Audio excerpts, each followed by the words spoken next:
Shifting Sand by Barrie Mahoney. I'm all for a beautiful white sandy beach. After all, it is the stuff of picture postcards and the kind of image that one dreams about during those cold, wet and rainy days in the UK. I now live in a small Canarian village that can only offer black sand on its small secluded beach.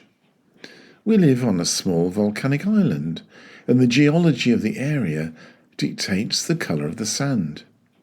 In contrast, the nearby Maspalomas Dunes, which offers a wonderful ever-changing landscape of shifting, near-white sand, is again due to the geological makeup of that part of the island. Sadly, not all beaches come supplied with white sand. That's just the way it is. We've recently returned from a visit to one of our favourite islands, Fuerteventura. Anyone who's visited this unique island will have noticed the many kilometres of brilliant white sand, set against a stunning blue sea and sky on the outskirts of the bustling tourist resort of Coralejo. This beautiful area is a protected natural park and is a delight to the eye, as well as being a photographer's paradise. In addition to admiring the white sand, tourists can also enjoy kite and windsurfing and all manner of seaborne activities.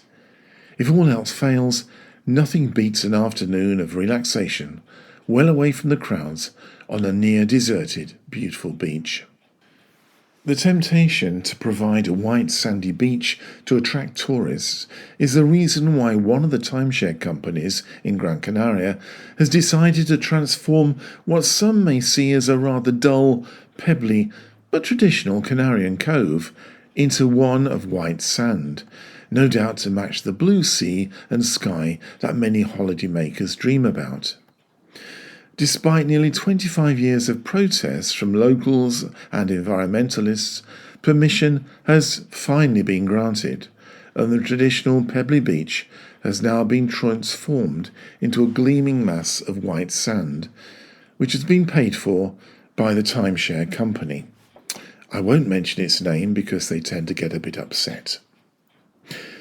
The only problem with trying to create a white sandy beach close to this timeshare mecca is that there's no gleaming white sand available locally. Therefore, 70,000 tons of Saharan sand were purchased and imported from the Western Sahara. Sadly, it now appears that the sand was all but stolen from the displaced people of the Western Sahara.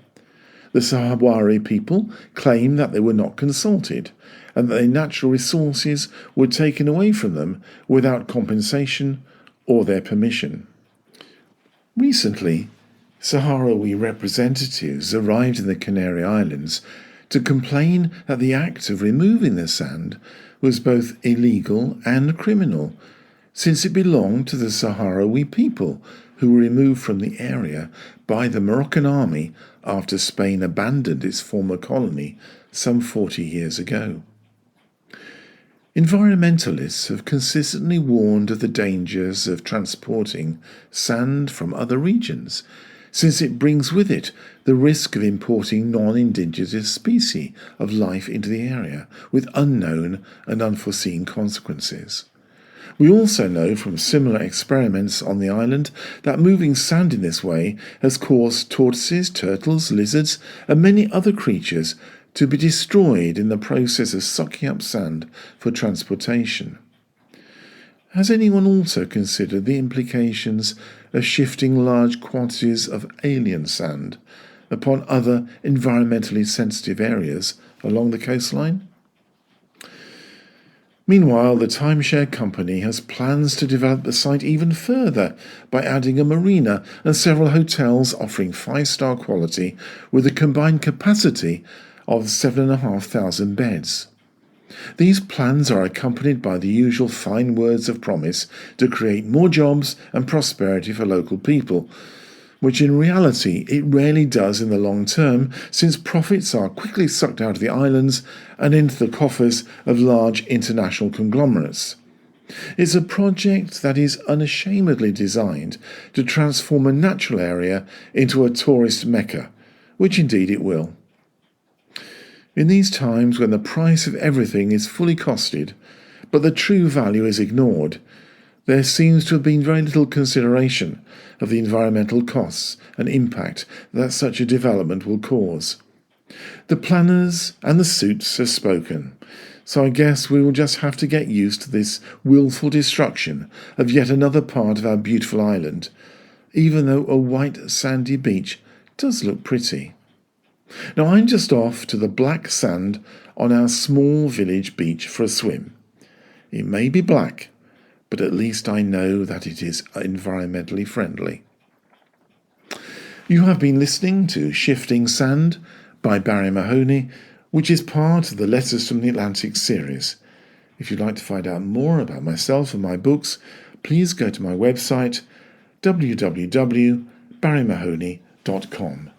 And thank you for listening.